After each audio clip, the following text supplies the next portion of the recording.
ఆసియాలోనే అతిపెద్ద గిరిజన జాతర సమీపిస్తున్న నేపథ్యంలో మేడారానికి భక్తులు పోటెత్తారు.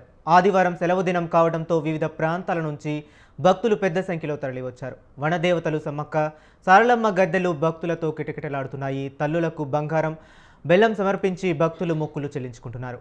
ట్రాక్టర్లు, డీసీఎం, ప్రైవేటు వాహనాలు, ఆర్టీసీ బస్సుల్లో భక్తులు తరలివస్తుండటంతో తాడ్వాయి మేడారం మార్గాల్లో రద్దీ నెలకొంది. మేడారం మహాజాతర ఈ నెల 28న ప్రారంభం కానుంది.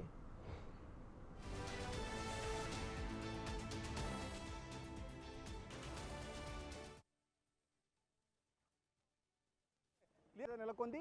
ఇదే నేపథ్యంలో చాలా జాతరకు ముందుగానే ఈ విధంగా ట్రాఫిక్ జామ్ అయితే తర్వాత ఏ విధంగా ఉంటుంది అనేది వ్యవస్థ అయితే భక్తుల్లో నెలకొంది. దీన్ని పోలీసు యంత్రాంగం సరైన రీతిలో ఈ వ్యవస్థని పెట్టకపోతే ఇప్పటికే జామ్ అంటే జాతర టైంలో కూడా పూర్తిగా వాహనాలు ఎక్కడెక్కడ జామ్ అయ్యి మొత్తం భక్తులు మొత్తం ఇరుక్కునే ప్రమాదం ఉంది.